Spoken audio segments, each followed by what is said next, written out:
Hey everyone, I'm here today to talk about something that can be a real headache for car owners, fixing your car after a hailstorm.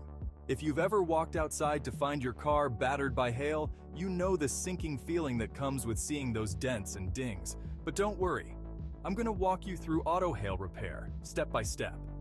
First things first, let's assess the damage. Take a walk around your car and note all the spots hit by hail. It's important to document this, either by taking photos or making a list. This will be super helpful when you file an insurance claim or talk to a repair shop.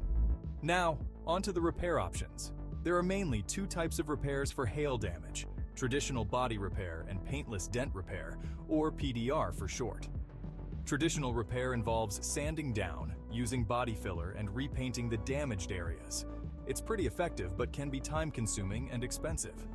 On the flip side, PDR is a quicker and often more cost-effective method. This technique uses special tools to gently push the dents back out from the inside of the body panel, restoring the surface without needing to repaint. It's kind of like magic. Plus, it retains your car's original paint finish, which is a big win.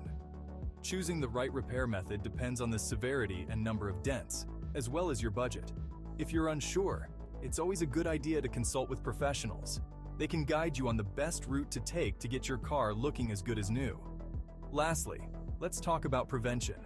While it's hard to completely avoid hail, you can minimize future damage. Whenever possible, park your car in a garage or under a cover. And if you live in a hail-prone area, consider investing in a car cover specifically designed for hail protection.